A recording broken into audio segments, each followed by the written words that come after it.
સુરત જિલ્લામાં વરસી રહેલા માવઠાના કારણે ખેડૂતોના ડાંગરના પાકને મોટી અસર.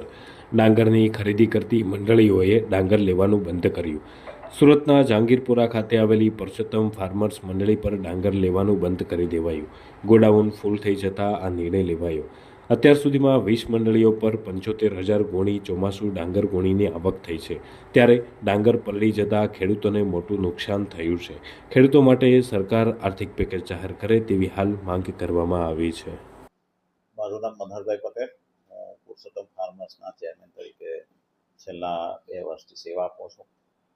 હાલમાં સમગ્ર ગુજરાતમાં અને ખાસ કરીને દક્ષિણ ગુજરાતની અંદર હવામાન ખાતા દ્વારા જે વરસાદની આગાહી આપવામાં આવી હતી, એ વરસાદની આગાહીના કારણે અમારા ઓલપાડ તાલુકાના અને 84 તાલુકાની અંદર ખૂબ જ ધોધમાર વરસાદ પડ્યો છે, જેના કારણે ડાંગરના ઊભા પાકને અને જેમણે કાપણી કરી છે અને જેમણે ડાંગરની ગુણી ભરવાની બાકી રહી છે એવા ખેડૂતોને ઘણું મોટું આર્થિક નુકસાન થવા પામ્યું છે.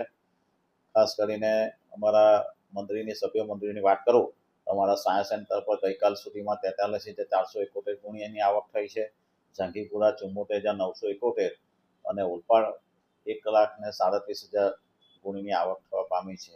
એટલે દરેક સેન્ટર પર લગભગ અમારા ઓલપાડ સેન્ટર પર 20,000 ગુણી, સાયા પર લગભગ 9,000 અને જહાંગીરપુરા સેન્ટર પર 10,000 ગુણીની દૈનિક ઉતારવામાં આવતી હતી.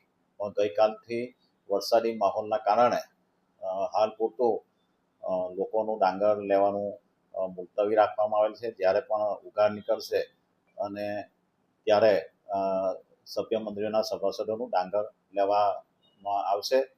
ખાસ કરીને હાલનું વાતાવરણ જોતાં હાલમાં કોઈ પણ ખેડૂતે પોતાનો માલ મંડળીના સેન્ટર પર લાવવો નહીં, કારણ કે મંડળીના કમ્પાઉન્ડની અંદર પણ જે કમ્પાઉન્ડ છે એ કમ્પાઉન્ડમાં વરસાદી પાણી ભરાવાથી કાદવ કીચડ થઈ ગયો છે, જેના કારણે વાહનો ઊભી રાખવાની તથા ગોડાઉનમાં ખાલી કરવાની પણ અમને તકલીફ પડે એવું છે.